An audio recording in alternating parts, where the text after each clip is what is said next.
E aí, galera, tudo bem com você? Estamos aqui mais uma vez com o Religa Cast e olha que topzera, é o quinto episódio com vocês e nós estamos abrindo aqui uma nova série, a série do Setembro Amarelo, e a proposta é falar sobre vida, alegria, esperança, num tempo a qual de um mês que é tratado situações de desafios, de tristeza para muitos, desafios para outros, e eu quero chamar a sua atenção. Jesus Cristo é vida, e nós estamos aqui para compartilhar esse momento. E hoje nós estamos com um casal, casal topzera das galáxias. Ele é o homem mais cheiroso da IP Manaus, da Igreja da Amazônia. E a sua esposa, uma mulher linda, bênção de Deus, que tem aí cooperado por esse perfume. Nós estamos aqui com o casal, presbítero Sérgio, Denise, sejam bem-vindos ao Religa Cast. Se apresenta aí pra galera, dê um oi. Ok. Boa tarde a todos que estão em casa, que o Senhor Deus continue abençoando a vida de vocês. Meu querido pastor Wesley, bênção de Deus. É uma alegria estarmos aqui para contribuirmos com o reino de Deus através do seu ministério, meu irmão. Amém. E a D tá com a gente. Então, gente, tudo bem? Eu não sei se é bom dia, boa tarde, boa noite. Muito obrigada por este momento e eu quero contribuir também com vocês, viu, gente? Olha, vida, nada de cancelamento, vida. Yes, que legal, Isso. que bom, bacana. Nossa temática de hoje, galera, é Setembro Amarelo, a igreja, a escola, a vida e esse cotidiano. Agora me veio uma frase do pastor José Iron, vida na vida. Aí me faz remeter a grupos familiares, a relacionamentos, ao dia a dia. E nós estamos aí para entrar nesse mês, entrando no mês de setembro, a qual a temática não é falar apenas dos desafios que levam a juventude, que tem crescido, né? Criança, juventude, adulto, a escolher essa opção, essa via de solução para alguns problemas, mas a nossa proposta é falar sobre vida, né? Mas também identificar essa situação. Mas eu gostaria que vocês falassem um pouquinho sobre vocês, né? Quem que é o presbítero Sérgio, né? A maioria conhece aqui como presbítero Sérgio, mas também tem outros viés. O que o presbítero tem feito? Fala um pouquinho sobre você aí. Certo. O presbítero Sérgio, na verdade, é um homem que sempre teve um sonho, né, de constituir uma família de origem muito humilde. Me permita falar, minha mãe, Maria Angelim, era uma senhora que trabalhou arduamente vendendo roupa, era a antiga sacoleira, e a gente trabalhou ali com ela em algumas coisas, mas ela sempre colocou sonhos na vida da gente, dos filhos, e para a glória de Deus, esses sonhos o Senhor assim permitiu. Hoje, eu já fui empresário do ramo de vários segmentos. Para quem já ouviu uma palestra financeira, sabe que eu já tive 5 experiências muito tristes, onde eu quebrei os negócios, mas o Senhor nos deu graça para vencermos na 6ª e hoje estamos na 7ª. É inquieto esse homem, né? E hoje nós estamos como mantenedores da escola, do Colégio Maria Angelim, ali na Cidade Nova, há 23 anos, trabalhando com educação, que vai do maternalzinho, 2 aninhos, até o ensino médio. E, para a honra e glória do Senhor, nós temos como nosso segundo ministério, porque o meu primeiro ministério é a nossa casa, a nossa família, e depois é esse trabalho maravilhoso, e o terceiro ministério aqui na nossa querida e amada Igreja Presbiteriana de Manaus, a Igreja da Amazônia. Ô, Glória! E D? Quem é a D? Então, eu sou a esposa do Sérgio, desse cheiroso, né? O careca mais lindo. E a gente tem estado junto ao longo dos 31 anos, né, amor? Passando por essa fase aí, já com as crianças, os meninos que hoje já são adultos, e vivenciamos essa fase crítica que muitas vezes o adolescente passa. Estamos contribuindo agora, né, na vida dos netinhos, né, um outro ciclo. Eu sou pedagoga, fiz administração também. Tenho caminhado com o Sérgio ao longo desses anos todos, também nessa quebradeira, né? Quebra, levanta, faz. Essa loucura de vou fazer aquilo e de repente faz. E a gente espera contribuir agora nessa fase, nesse novo ciclo, né? Agora com os netinhos. E a gente pergunta para os meninos o que a gente fez ou não fez, que poderia ter feito melhor ou não ter feito. E ele dizia assim, não, acho que foi tudo bem, não Que ficou nenhum legal. trauma. Então, acho que valeu a pena. Glória a Deus, Valeu. legal. E é verdade, vovós aqui, curtindo os netinhos. Eu costumo dizer que o nosso príncipe, nós temos o príncipe o Gabrielzinho e o Samuel, né? Eles são celestiais, diferenciados. Que delícia, que delícia, Papo que de bom. ovo. Papo de vô. No tempo passado, nós já falamos aqui com o pastor Miguel também, né? Outro vovô, babãozão e tal. Assim, Maravilhoso.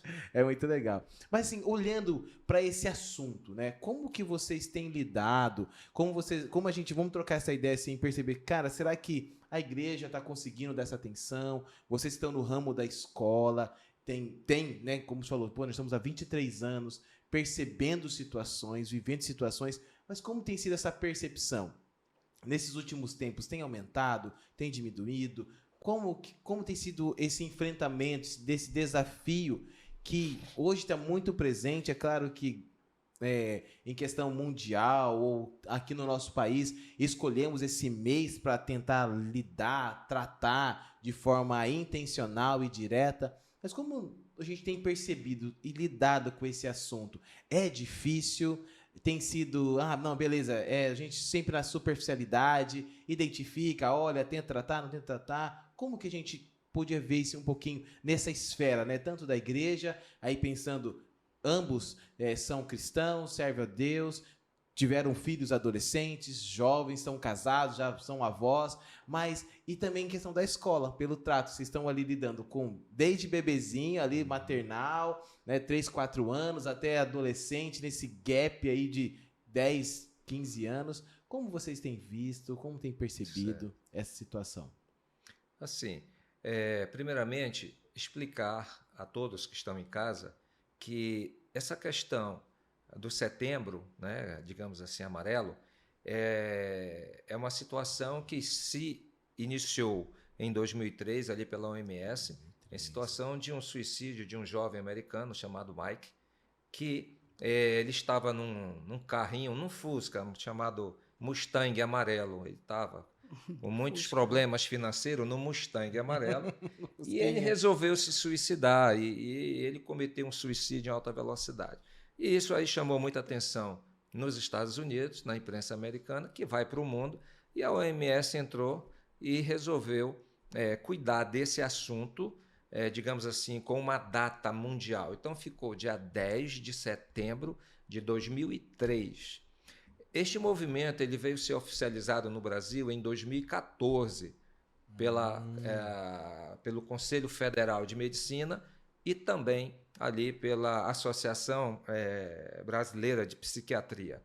Ou seja, e dali de 2014 para frente é que isso começou a vigorar com intensidade em escolas, em todos os segmentos da sociedade. Falando um pouco de escola, meu pastor, entrando agora um pouco na sua colocação, na sua pergunta,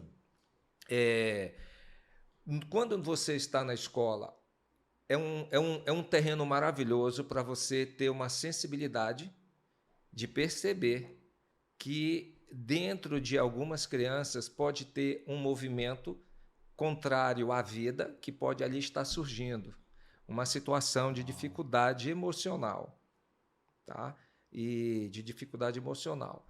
As professoras da escola, nós temos um olhar de orientá-las, juntamente com a orientadora e as coordenadoras, se perceber algo diferente. E quando é que você percebe? A Denise vai poder falar muito legal nisso aí. Por exemplo, existe a questão das figuras. Muitas crianças de 4, 5, 6, 7 anos, às vezes expressam numa figura um desenho de morte, um desenho com uma faca, com sangue, começa a expressar. Ali ela está gritando, dizer, ei, socorro, não está legal, tem alguma coisa. Muitas vezes elas ficam retraídas demais, e quando a professora passa a comunicar a equipe da liderança, e depois de muito diálogo, ganhar confiança, muitas crianças também relatam. Então, é importantíssimo o trabalho das escolas nessa batalha, e também da igreja. Não há, porque torna-se também uma questão espiritual, e nós precisamos agir de forma intensa e poderosa. E aí, Dê? Então, é interessante que a escola, ela não pode ter só o olhar acadêmico, né? Sim. Importante somente a nota, o desempenho do aluno. Porque esse aluno, essa criança, esse adolescente, ele também tem sentimentos, ele também tem as situações a serem vivenciadas. E lá na nossa escola, os nossos professores, todos eles, todos os colaboradores, na verdade, são orientados a estar sempre supervisionando. E, às vezes, alguns alunos falam assim, poxa, tia, mas aqui a gente não pode nada, por que não pode namorar? Por que não pode isso? Por que não pode aquilo? E a gente fala, olha, tudo isso se resume a cuidado. A partir do momento que vocês estão aqui, a responsabilidade é nossa. E também é cuidado. Precisa ter um adulto olhando. E, como o Sérgio falou, às vezes a gente percebe uma mudança de comportamento. Entendi. Né? Aquele aluno que é bem extrovertido está isolado, alguma coisa pode ter acontecido, né? Então ele está eufórico, né? O que tem, o que mudou? E os professores, né? Eles são agentes bem próximos, porque conversando com a criança, com o adolescente, eles relatam e chega até nós, né? O que está acontecendo, o que aconteceu. E tem um tempo para se conversar, tem um tempo para fazer uma intervenção. Né? Graças a Deus, nunca teve caso de nenhum suicídio na nossa escola, mas casos já sinalizados de cortes, né? De vontade de tirar a vida. E esse estar próximo, esse acolhimento é importante. Fundamental. Apesar de, às vezes, eles não conseguirem entender, né, isso, porque não tem maturidade para entender essa acolhida. Né? Às vezes, pensa que a gente está querendo saber demais, outros agradecem porque não sabiam como falar. E acontece muita coisa no ambiente escolar, coisas que a gente nem imagina, né, porque é uma escola particular. Isso. Mas tem coisas criança que muito sofre difíceis, bastante. muito difíceis. E que, com certeza, pastor Wesley, Sim. dentro da nossa igreja tem. É isso que eu ia falar. Não tenha dúvida. É um negócio sério. É verdade. Falando um pouquinho assim, dessa experiência, né? Eu estive 2 anos no interior, não muito longe, né? Sei que atravessava a ponte, estava aqui no Cacau, mas já considera-se, né, no interior, estava ali desenvolvendo uma congregação. E, pela misericórdia de Deus, fui convidado a auxiliar o pastor Júlio. Pastor Júlio Morales, vem para cá. E foi ali 2019. Cheguei, fui alcançando, conversando, conectando a galera, conversa com um aqui, outro ali, e a gente começou a perceber que dentro do nosso arraial tinha essas situações. Não estava já vindo para o viés já dos finalmente, mas a questão da automutilação, né? E os problemas do dia a dia, assim, infelizmente o pecado, a depravação, o erro mesmo, tendo o reflexo dentro da casa do Senhor. Né? As famílias desestruturadas, separação, filhos tendo que morar na casa do pai, uma semana na casa da mãe, às vezes não dava nem do pai nem da mãe. Sem referência. Nos avós. E ali aquilo que, né, a opressão, as emoções ali, o que eu falo? Com quem conversar? Então a gente percebe que realmente, e eu acho que, como vocês foram colocando, a gente precisa pedir de Deus esse olhar clínico, né? Aquele adolescente não é assim. Porque é mais ou menos assim. O que passa na cabeça de uma criança, de um adolescente, um pré-adolescente e de um adulto e de um idoso para querer se suicidar, querer tirar sua vida? O que passa na cabeça? Esse é o mistério. Sim. E segundo muitos dos especialistas, o que eles falam é o seguinte: é um ponto de que estas pessoas, independente da sua idade, eles estão querendo, na verdade, não é tirar a sua vida. Eles não aguentam mais conviver com a dor que eles estão sentindo 24 horas. Uau. O que leva a estas pessoas buscarem suicídio, na verdade, é querer apagar, sumir, não mais sentir, viver uma dor profunda que eles estão sentindo. E essa dor se torna muito profunda pelo fato destas pessoas possuírem, na sua grande maioria, uma vergonha de expressar, de falar do que eles estão sentindo que está gerando essa dor. Uau. E aí está o grande ponto de libertação. É a igreja, a escola, a família encontrar esse ponto e dizer, eu estou aqui, como a Denise falou. Né? Existe um Deus que te ama, um Deus que disse, olha, no mundo tu tereis aflições, tem bom ânimo, eu venci o mundo. E o nosso Deus é aquele que pega pela mão da direita e nos levanta, como está em Isaías. Aleluia. Agora, essa é a questão, meu pastor. É uma dor profunda que todos eles sentem, seja ela emocional, física e espiritual. Cabe a nós ter a sensibilidade, pedir do Senhor esse discernimento espiritual para ajudar essas pessoas. E a maneira de ajudar, a gente vai desenvolver aqui para tentar ajudar todos. Vai levando.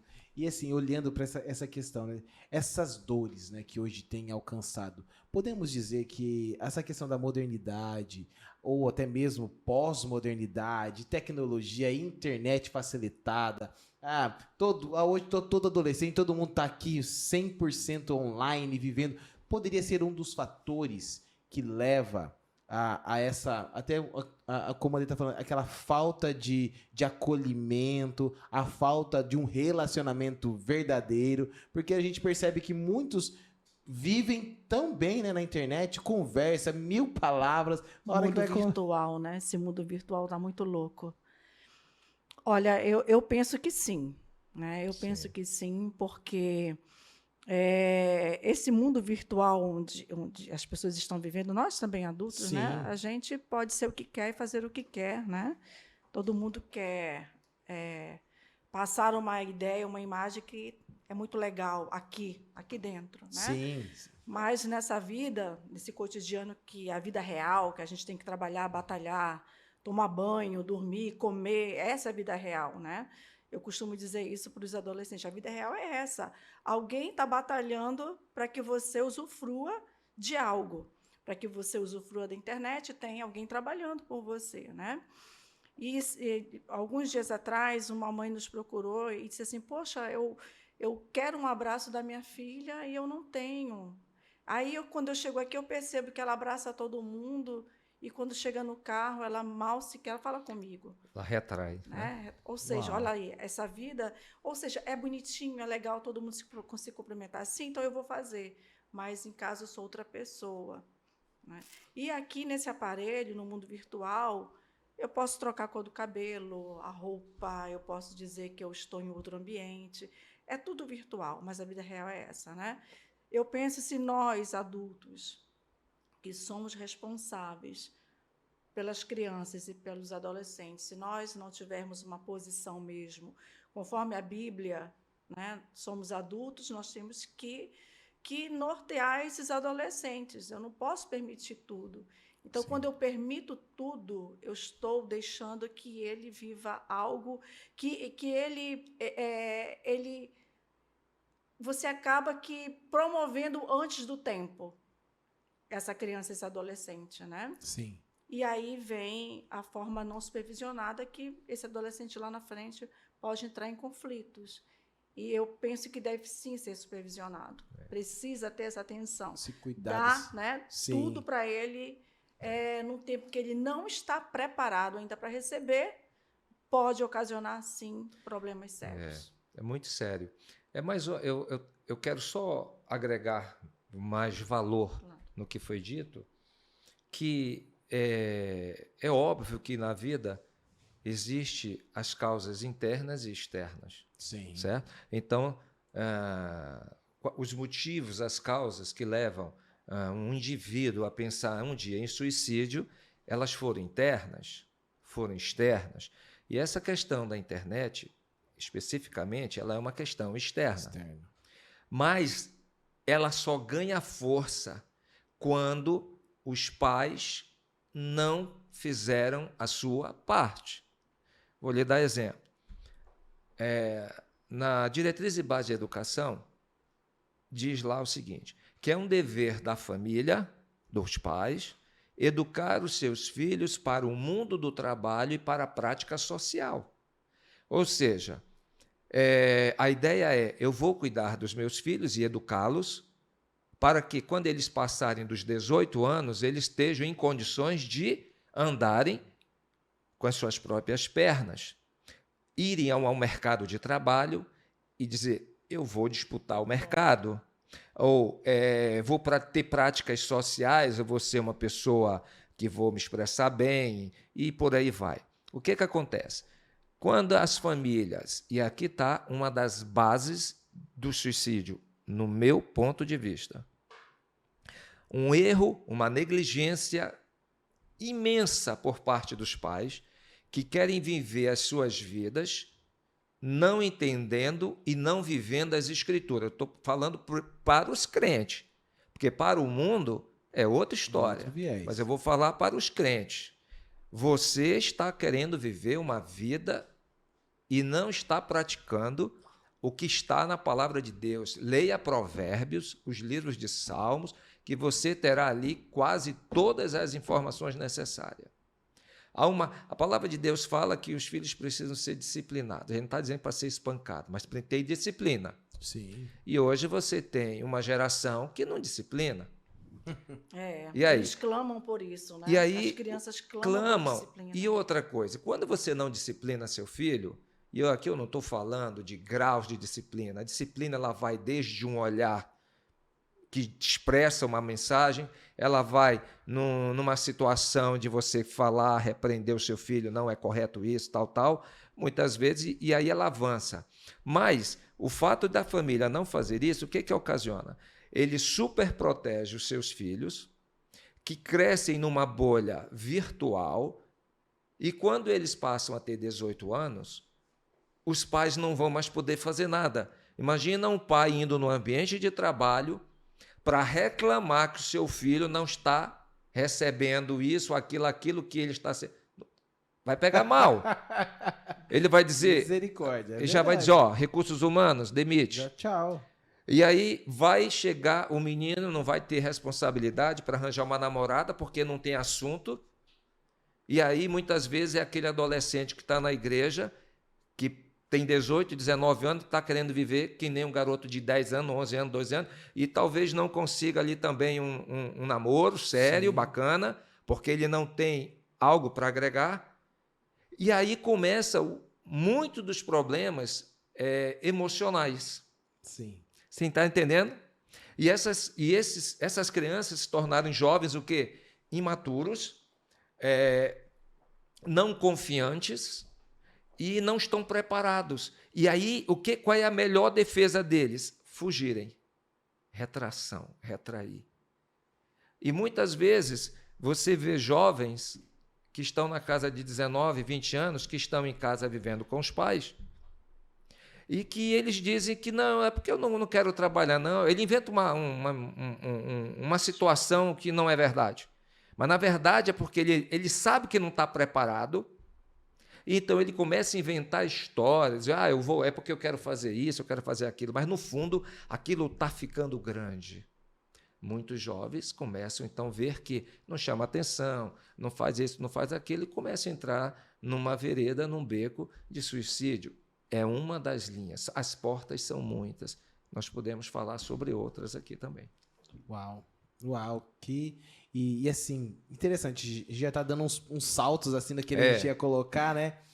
Mas pensando então assim, hoje, um dos grandes desafios então, está na base, está no alicerce. Sim. Com certeza. Não tenha dúvida. Achei legal aquela palavra da acolhida, do acolhimento.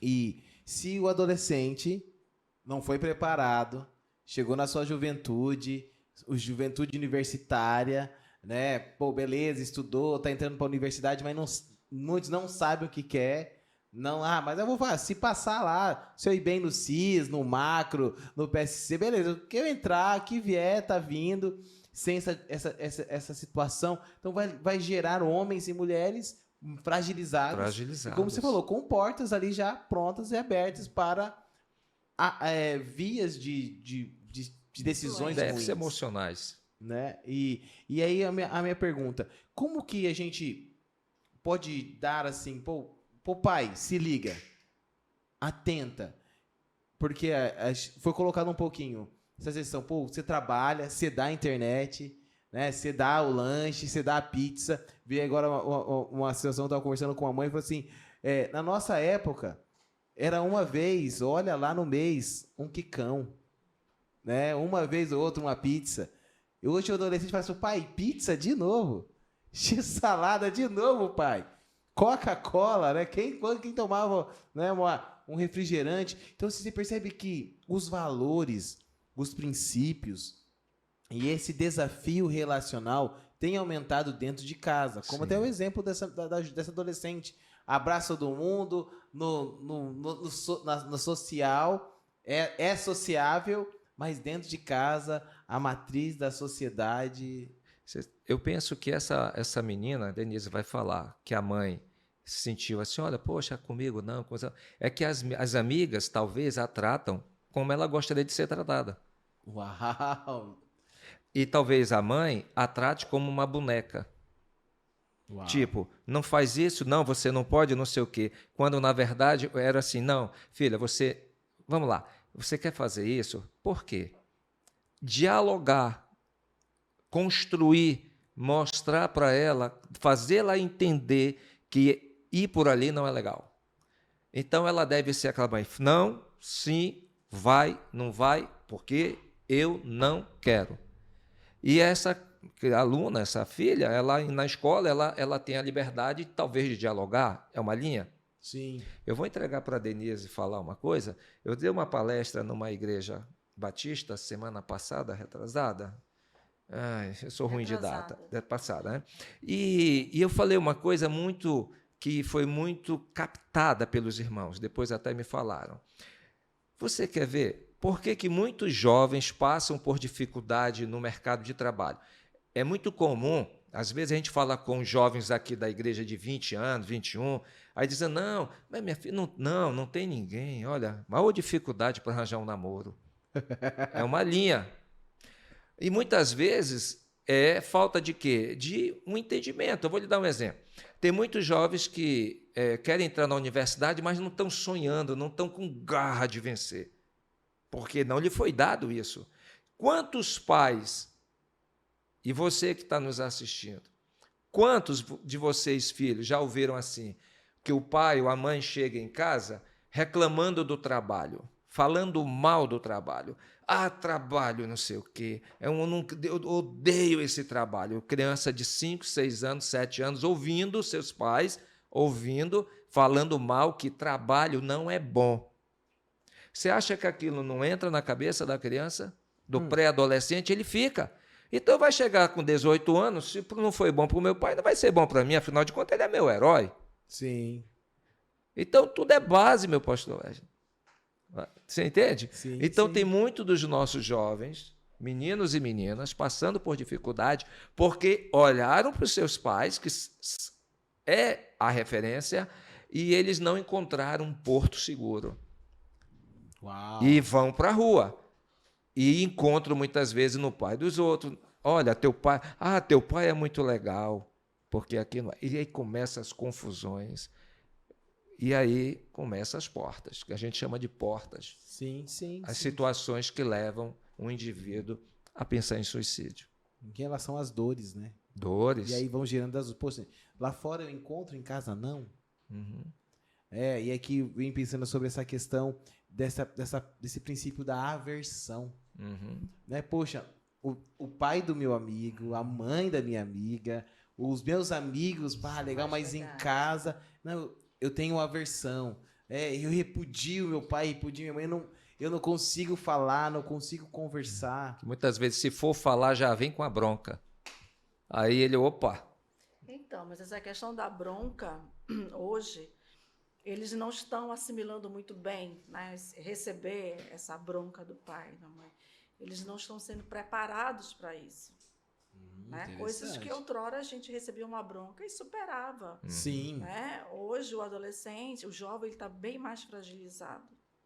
E os pais com medo também de traumatizá-los, coisa que a palavra de Deus diz que não vai traumatizar, tem que disciplinar com amor, né? Com a verdade. E isso não vai ocorrer. E a gente costuma dizer para os pais, olha, pai e mãe é autoridade máxima dentro de casa, então não negocie não, né?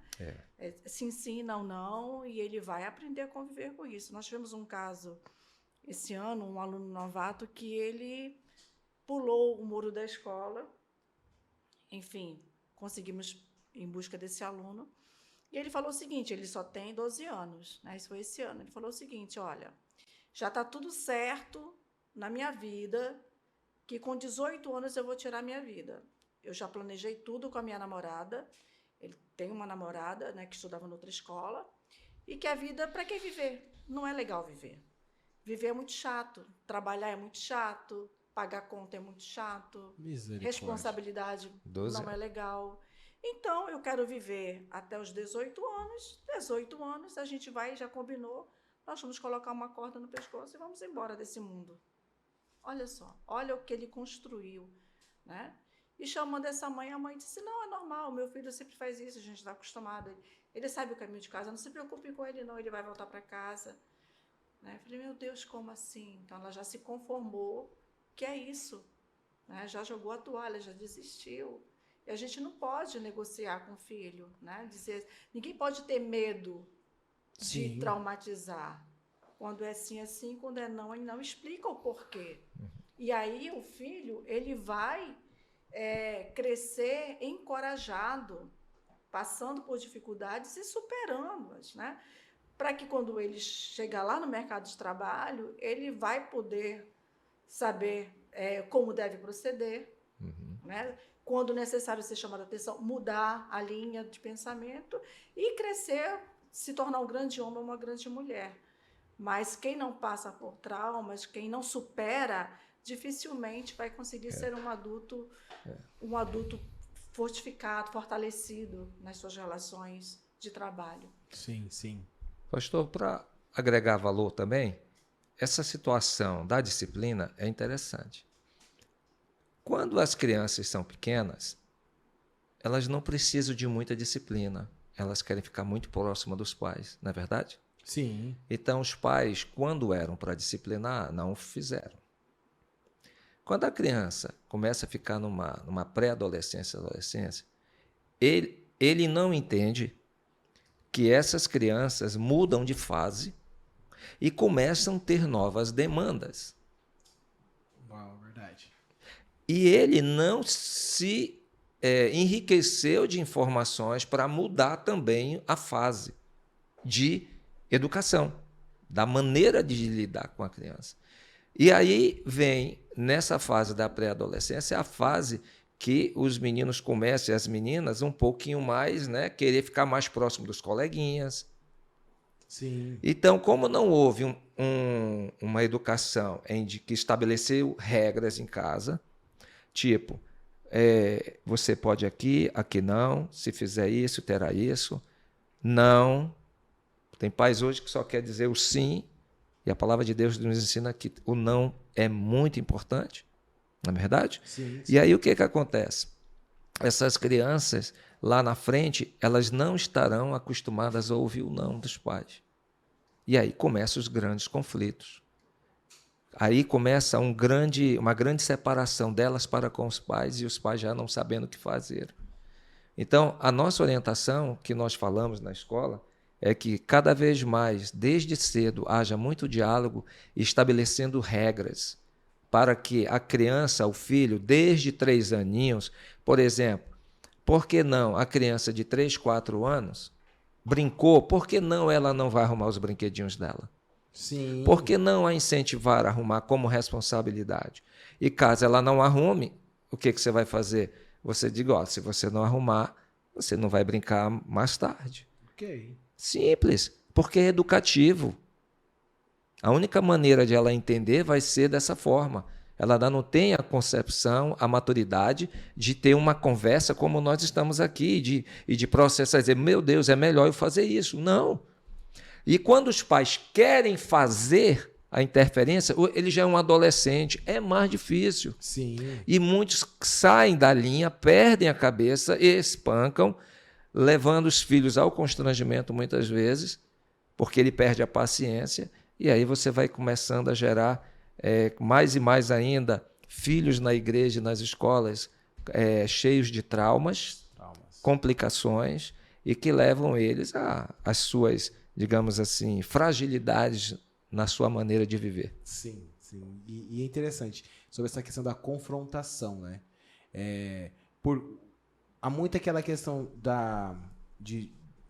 dessa geração estar vivendo essa proposta da fragilidade, tudo não me toque, não me rele, não fala assim, porque senão vai traumatizar, vai isso e aquilo, sendo que nós temos a verdade, né? A verdade que nos leva aqui, não, ensina, caminhe, traga o seu filho do seu lado, vamos lá, pô. E é um desafio. Né? E vocês, como pais também, né, tiveram filhos criança, que passaram com vocês, como já colocaram, pelos altos e baixos, reconstruindo dia após dia, foram adolescentes, tiveram seus desafios de adolescência, na adolescência, assim, pô, pastor, mas aquela época, não é muito longe, né? E vocês têm visto como foi. E agora, sobre essa situação, nós podemos ver que a confrontação, ou chegar e falar, ei, filho, senta aqui, vamos conversar, é de fato um dos obstáculos para o tempo presente, aonde permite com que esse adolescente, ou até mesmo a criança, porque hoje, esse desafio, ontem, esses dias eu assisti um filme lá em casa, em relação a qual? Uma relação de pai e filho, aonde a mãe, naquele filme, mergulhada no trabalho, o pai também trabalhava, só que escolheu num primeiro momento trabalhar e dar atenção dentro de casa, cuidar dos filhos e tal, e depois teve um momento, não, vou dar a esposa, vou dar uma folga para você um pouquinho de casa, vai lá e tal, mas você percebe esse desafio de que confrontar, o pai chegava, vamos lá, filho, e às vezes o outro, não fala assim não, será que há esse desafio mesmo? E ele é um dos obstáculos dentro da família. E assim, como que o filho... Porque a gente só... Graças a Deus, a gente tem conseguido ver e conseguir olhar pela lente do pai. Né? O pai se segura, não vou confrontar porque eu vou traumatizar o meu filho. Mas e esse adolescente, como até a Dê falou assim, ele está esperando. Ele quer ser confrontado. Ele precisa ser colocado... Ele quer ter o pai. Ele tem necessidade de pai. Ele tem necessidade de mãe. Ele só não está tendo. E o pai e a mãe, equivocadamente, pensa que não entregando a seu filho esta função que é dele, ele está salvando seu filho de traumas. Na verdade, está colocando ele mais para baixo, criando num menino completamente inseguro. Eu vou dar um exemplo de uma situação vantajosa. Eu entrego para a Denise, que ela tem muita área para falar nisso aí. Uma vez o filho está reclamando de comida, a criança, o que você vai fazer? Vai tirar o prato da mesa? Eu estou falando criança de 4 aninhos, 5 aninhos. Tudo começa lá. Aí, não, eu não quero isso. Não, eu vou fazer outra comida. Aí você vai, você está já preparando uma situação, você está deixando uma aranha dentro da sua casa. Ele vai dali, menino, ele vai pedir outras... Né? Ele é inteligente, é caído, meu irmão, é pecador. Entende? Nós viemos do Adão. Então, o que acontece? Outro grande problema, eu vou dar só coisas... Outro grande problema, pessoas que têm um nível social X, digamos, classe média. E aí quer e se esforça muito para colocar seu filho numa escola de classe A. Mas se esse pai e essa mãe não tiver uma maneira de educar seu filho, preparando para o que ele vai estar vendo lá, a senhora e o senhor já está sendo convidado a ter vários problemas na sua vida familiar. Porque lá os meninos só vão conviver com outras realidades. Você entende? Sim, sim. Inclusive, esse foi um dos motivos que Deus colocou no nosso coração, lá atrás, em 97, de termos uma escola, porque eu já queria que meus filhos crescessem numa escola em que eles não fossem influenciados por muitos colegas. Como eu disse, meu pastor, irmãos, as portas são muitas. Sim, sim. Denise? Desafio, Deus. É isso que você falou, é isso mesmo. Dizer não é importante. A questão da comida, que a gente pensa que é uma coisa simples, né? Ah, mãe, não quero. Então, filho, você não quer, é o que tem. Quando você tiver fome, você vai comer. Mamãe não vai fazer outra coisa, não. É isso aqui, feijão com arroz hoje. Ah, não quero. Então, fica com fome e depois... O melhor tempero é a fome. Depois você vem e come e dá certo.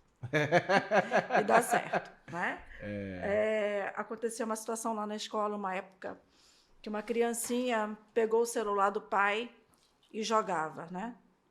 Ele dizia, filhinha, não tem problema não, papai compra outro, né? Aí teve uma hora que ela jogou e o celular espatifou, né? Aí ele disse, não tem problema, o papai compra outro. Ou seja, eu fiquei curiosa, né? Eu fiquei, meu Deus, como será essa criança daqui a alguns anos, né? Porque o pai era só sim, não podia, a criança não podia, tinha que chamar ela nem pelo nome, tinha que chamar ela de coração. O nome dela era para ser coração. Eu falei, não, o nome dela aqui, se for Maria, é Maria, se for Joana, é Joana. Né? Se você a chama de coração, é em casa. Aqui é Maria, Joana, Tereza. Né? Então, o pai dizer, não, minha filha tem tudo, só tenho ela tem tudo que eu posso dar, de melhor eu vou dar. Então, ele não entendia. Uau.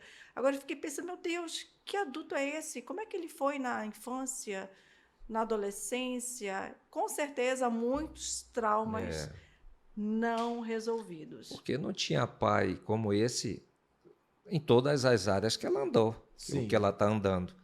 Um guarda de trânsito não vai agir assim. Uma moça do caixa do supermercado não vai agir assim. Com certeza. O chefe não vai trabalhar, não vai agir assim. O professor da universidade não vai agir assim. Começam as situações. E esse é um desafio muito grande. E aquela questão também do, como você falou, como será que foi esse pai? E aí vem aquela coisa de que muitos têm, né? Eu não quero que o meu filho passe o que eu passei. Então, eu queria bife, minha mãe só tinha sardinha. Não. Vai comer o filé hoje, né? Não, peraí, mano. É um errão. E aí? Complicado. Você é quem você é hoje por conta da sua história. Dos desafios, né? Podendo aprender, né? Se você não oportuniza o filho vencer um obstáculo, como é que ele vai contar isso, né? Que experiência que ele vai contar se ele não teve oportunidade de vivenciar nenhuma dificuldade? Né? E a dificuldade, ele te traz resistência. Você vai lutar para sair dela. E aí volta naquele ponto que o presidente estava falando, que o jovem, empregado, trabalhando, mas quem vai lá resolver a demanda, o desafio do filho é o pai. Você acha que isso existe, pastor? Olha nos meus olhos. Nós já tivemos uma situação dessa, né, Sérgio? Foi um revelamento aqui agora. Muitos anos atrás, nós tínhamos uma professora e já devia ter seus 29, 30 anos. E quem foi na escola agir para defender uma situação dela? A mãe. E o pai junto. O pai junto. E aí a gente não acreditou naquilo, entendeu? Não que era uma coisa simples de se resolver, mas que fica difícil. Sim. Isso é fato. Agora, assim, dentro de tudo isso que nós estamos falando, pastor, dessas questões comportamentais, elas levam para o maior problema do suicídio. Isso está nas literaturas. Qual? Depressão. A depressão é o estágio. Aqui você tem os comportamentos, essas coisinhas que nós trabalhamos muito aqui com todos que estão em casa e com o senhor. Mas isso tudo aqui vai chegar uma hora que estas crianças, sejam elas pré-adolescentes, adolescentes ou adultos, elas irão se confrontar com a realidade. E elas vão ver que foi errado o que fizeram. Então, a defesa dela é a retração e começa a depressão. A depressão, ela é, digamos assim, na casa dos 90% de todo início de suicídio. É a depressão. Uau. Porque existem situações de suicídio que vêm por fatores externos e que são imediatos, mas a pessoa entra já num pânico, que é, por exemplo, um abuso sexual, sim. Um abuso emocional, é uma forma abrupta que realmente pode levar alguém a fazer algo muito instantâneo, mas geralmente vem pela uma depressão. E uma depressão não é do dia para a noite, ela vem em construção. São dores, né? São dores que começam muitas vezes desde pequeno, desde a infância. Uau, uau. E aí pensando não superado, né? Não tratado, não superado. E isso é reflexo de uma aversão dentro da família? Porque assim, eu penso muito, como o presidente falou, Wesley, se é para falar de negócio, eu tenho muita experiência. Meu 7º empreendimento que o Senhor falou, agora vai. Isso é um testemunho. E aí, não queria dar um spoiler aqui não, mas galera, nós estamos aí com um momento, nós vamos ter um episódio especial aqui falando sobre finanças, sobre negócio, sobre administração. Show. Com esse show de bola. Presbítero lindo que está preparando para mas eu preciso. Quando? Espere e verá. Mas essa questão desse trato, desse cuidado. E como a gente tem percebido que o viés principal, o alicerce é a família. E se a gente percebe que vai chegando o momento que vai acontecendo essa aversão ou essa desconexão dentro de casa e conectando com outras situações fora e que pode levar realmente a uma situação emocional, uma depressão ou desenvolver outros gatilhos, né? Ansiedade, fica ansioso demais, que daqui a pouco, de vez de ser ansioso, já recai para uma depressão. Essa situação dentro de casa, né? Voltando um pouquinho para esse viés, ele é um dos realmente pontos ou possibilidades de porta para a criança, o adolescente, o jovem que ainda está dentro de casa, né? Um jovem adulto que está dentro de casa, precisando dessa solução, mas, poxa, eu não me encontro dentro de casa. Vocês percebem também que possa ser esse lance de não conseguir mais conectar dentro de casa como essa possibilidade, como essa porta que possa estar sendo aberta para uma decisão de levar-se à depressão e da depressão cair nesse buraco? Hoje a família está junta e, ao mesmo tempo, não está junta. Uau. Né? Os pais, eles dizem, não, nós estamos em casa, os nossos filhos não estão na rua, eles estão em casa, então eles pensam que as crianças e os adolescentes estão protegidos e não estão. Né? Hoje eles têm um mundo na mão. A internet é um mundo dentro de casa, dentro do quarto. Né? E ainda tem aquela família que diz assim, o meu filho não quer ser incomodado, então ele tranca a porta e eu não entro, porque o quarto dele é algo que eu tenho que respeitar. É dele. Você já pensou, dentro da sua casa, o quarto é dele, então eu tenho que respeitar, eu não posso entrar? Né? Já tem alguma coisa aí que não está bem conectada.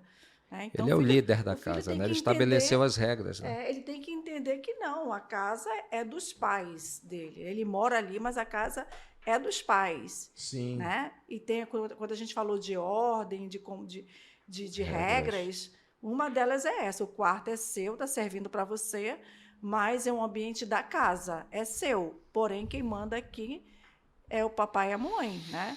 E aí a gente vê crianças e adolescentes com toda a liberdade do mundo. E tem pais, é incrível, que eles às vezes se surpreendem de ver como é que é o vocabulário do filho fora de casa, quando ele encontra isso. Né? Diz, meu Deus, esse não é meu filho. Ele está falando palavrão, chamando palavrão, ele não chama palavrão aqui. Então, o pai não conhece o filho ainda que tem. A escola sabe, a escola conhece, a escola está vendo, né? E quando chama para ter esse diálogo, olha, pai, te aproxima mais, fica mais próximo, sai mais com ele, né? Deixa um pouco o celular, começa a ter o homem, sai mais com o teu filho, leva ele para cortar o cabelo, leva ele para comprar alguma coisa na casa de material de construção, deixa ele participar um pouco mais do teu dia a dia. A mesma coisa, menina. Mãe, leva a tua filha lá para fazer depilação, para cortar o cabelo, fazer uma escova. Isso é importante. A gente vivenciou isso na época.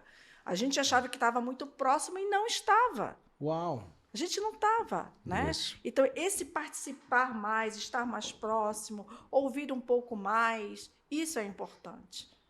Eu e Sérgio achava que estar na escola, ter as coisas materiais era o suficiente. Estar na igreja era o suficiente, mas não era.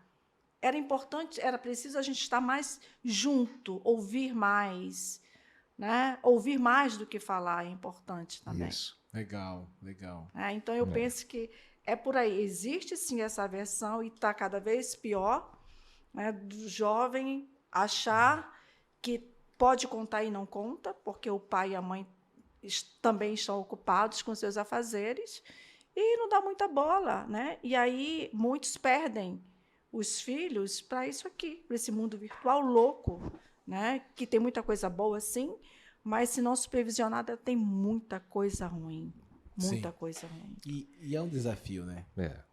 E eu estava aqui pensando, lembrando, né? Nós tivemos nós estamos, claro que Cristo ele nunca vai perder o seu status, né? Certo. Mas a história, nós tivemos aí um momento muito forte que foi 2 anos agora atrás, passamos aí por 2 anos de tudo parado, filhos dentro de casa, pandemia, onde que talvez era para de fato ter essa aproximação, onde o trabalho foi trazido para dentro de casa, onde era a conexão, né? Todo mundo aqui, acorda todo mundo junto, volta, almoça, janta.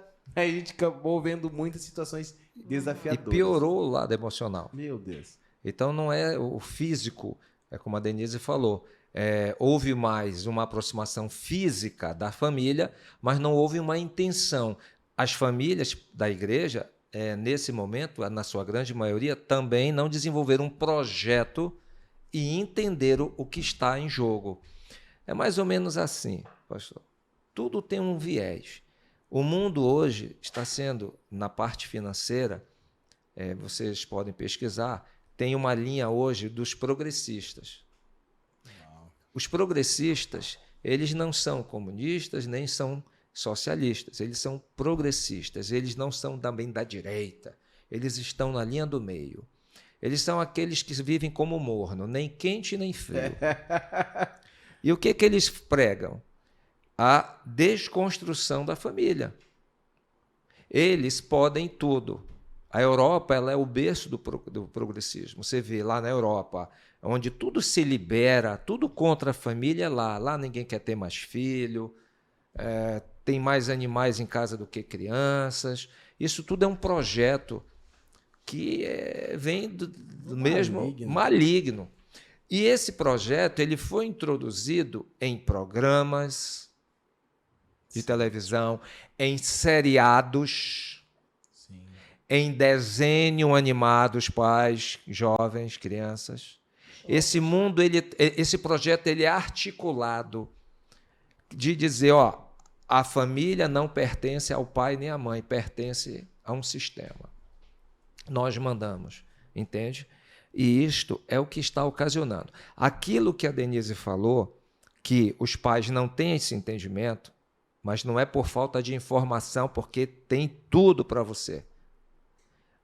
É só pesquisar. E o que acontece?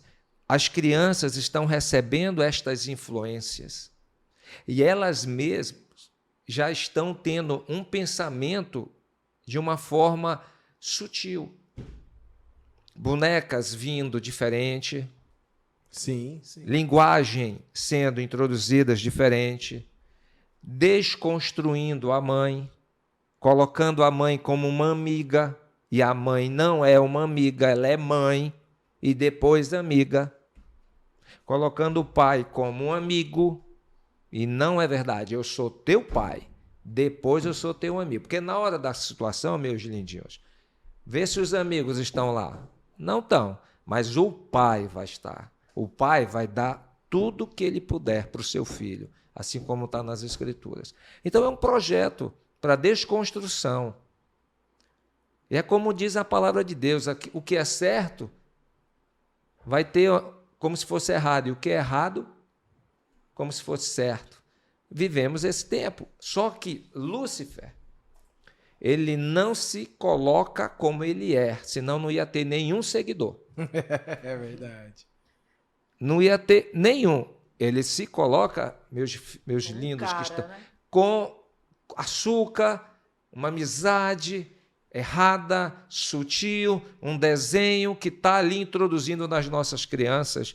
Inclusive, agora aproveitar os pais, que nós temos um problema muito sério, que são esses desenhos, pedi para a Denise até falar, japoneses. São os desenhos japoneses. A grande maioria desses desenhos e personagens, eles levam as crianças a quererem se suicidar. Muita coisa. E você vê membros da igreja, filhos, pais permissivos que permitem seus filhos ver isso. Meu amado, você vai ser confrontado naquele dia por Jesus. Se eu sei que tem um desenho que estimula as nossas crianças a terem uma vida para dentro, desrespeitar pai e começar a falar com seres imaginários e que são falando de morte, suicídio, e aí pais da igreja estão deixando? E quando você fala, entra naquilo, eu tenho medo, não sei como ela vai reagir. Eu não sei quem está doente, se é o pai, a mãe ou se é a criança. Esse é o falta desafio. atitude, né? Eu penso Sim. que falta atitude. Sim. Você falou de antes da pandemia e pós-pandemia, né? Uma geração. É né? incrível. Nós tínhamos crianças, menininhas lindas antes da pandemia e voltaram querendo ser meninos. Meninos, pastor. E meninos voltaram querendo ser meninas. E assim, entre eles, né, na sala, entre o meio, entre os colegas, eu quero ser tratada de John, né? Eu não sou Maria, eu quero ser John. Quero que me chame e desse nome. vice-versa, eu não sou João, eu quero ser, sei lá, outro nome aí. Maria. Joana, Maria, né? Como Misericórdia. assim, né? Casos. Casos e casos. Não é um, não. Meu Deus. E assim, com crise na sua própria identidade. E um dia desses eu atendi uma menina de 12 anos que ela falou o seguinte: tia, eu ouço vozes. Fala que eu ouço para eu fazer o mal para outras pessoas. Eu disse, meu Deus, né? E conversando com ela, eu disse, não, eu não acredito em Deus. Deus não existe, eu não acredito em Deus. E levando aquela criança com uma conversa bem amorosa, né? De forma que ela pudesse sentir, né, a presença do Senhor, dizer que Ele existe e no momento que Ele quiser, Ele vai se revelar. Amém. Então, e a menina era uma menininha linda e voltou um menino. Corte de menino, jeito de menino, postura de menino. Roupa, sapato. Tudo de menino. E menino. os pais coniventes. Esse tem sido o nosso desafio. É o nosso grande desafio. E aí vem essa questão da... Quem está fragilizado? E aí me fez até nós temos aquela frase, né? Quem está ferido fere, né? Quem está fragilizado está deixando fragilizar-se mais ainda o outro. Uhum. E essa insegurança, né? Essa postura, esse desafio que nós estamos sendo levados. E, gente, nosso tempo está correndo, está chegando no fim. E eu gostaria que vocês deixassem uma mensagem para a galera, para o adolescente, para o pai, para o jovem, para a galera que tá nos ouvindo aí, porque tá muito bom, mas a gente vai ter que dar uma pausa. Já vai dar o assunto é grande. O 5.2, 5.3. Assim, quando nós trabalhamos nessa linha de adolescentes, crianças, eu acredito que o projeto ele tem que ser integral. Por exemplo, vamos falar desse assunto com os filhos da igreja, mas, no mesmo tempo, por exemplo, na sala aqui ao lado, tem que estar os pais deles. Ideal. Se você quer pai, mãe, um dia que a igreja convocar, você não vier, é complicado. E do outro lado, os filhos. E depois une os dois e uma fala. Se o pai não aprender e a mãe a como lidar com seus filhos, então ele não será um canal de bênção para os seus filhos. Ele acha que está sendo, mas não é. Vou lhe dar um exemplo e aí eu fecho. Muitos dos casos de crianças que estão depressivas, passando por lutas e dificuldades, guerras internas, de não querer viver, porque foram abusadas sexualmente ou por toques. E o que acontece? muitas vezes o problema está assim: mãe, eu queria dormir na casa do coleguinha lá, me convidou. Nunca deixe seus filhos, e vocês que são adolescentes, não durmam fora de casa. Repensem. Você não conhece as pessoas na íntegra, só Deus. Um erro pode mudar toda a história da tua família. E é muito complicado, os exemplos são muito grandes, é um assunto que a gente só pode tratar isso depois. Um psicólogo, um pastor Marinho, deve tratar muitas pessoas, mas essa é uma das mais difíceis. Então, uma orientação: repensem com relação com onde seus filhos irão dormir, com quem eles estão andando. O maior problema a questão sexual está, muitas vezes, dentro da família. Muito próximo. Próximo. Porque é o que está nas literaturas, é só você estudar e se aprofundar. E também entender o seguinte, que você que é pai, que eu tenho certeza que muitos pais vão estar ouvindo. É pela fé, o Senhor vai colocar Amém. No celular deles. Amém. Vocês precisam estudar e buscar no Senhor, se encher de conhecimento para entender cada fase do filho de vocês. E é uma responsabilidade sua, da sua esposa, de você, meu amigo, de colocar seus filhos em lugares altos. Mas se você falhar, talvez o seu filho entre nessa estatística, seus filhos, talvez, em nome de Jesus, isso não vai acontecer, de um dia pensar em suicídio. Que o Senhor Deus abençoe a vida de cada um. Muito obrigado, meu pastor. Legal. Deixa aí uma mensagem. Eu vou deixar uma mensagem para essa turma, para os meninos, as meninas. Amigo é pai e mãe, né? Dificilmente um pai e uma mãe não vai ser. É muito mais do que amigo, né? Pai e mãe está em todas as horas. Nas horas que vocês mais precisarem, nós estaremos lá. Então, passando por uma dificuldade, ou passou, procura um adulto confiável para você conversar. Só o fato de você buscar um adulto confiável já é um início para você tratar algo, né? Esse adulto confiável, ele vai te ajudar na orientação, em te ouvir, em encaminhar você para uma outra pessoa, mas não deixe de buscar um adulto confiável para você expor aquilo que você está sentindo, os teus medos, os teus traumas. E confia, né? Porque o que está ruim hoje, amanhã pode ser melhor. Confia, busca a vida, busca construir a tua história, algo diferente daquilo que você passou ou está passando, né? Busca viver, busca escrever a tua história de uma forma fantástica. E um dia você vai poder ajudar outras pessoas também.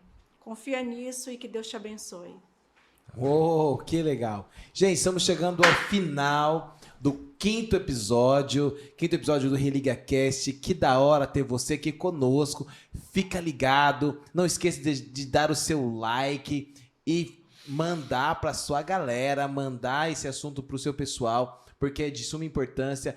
Deus abençoe você e te esperamos na próxima. Um abraço. Deus abençoe, gente. Valeu. Obrigado, Amém. meu pastor. Obrigada.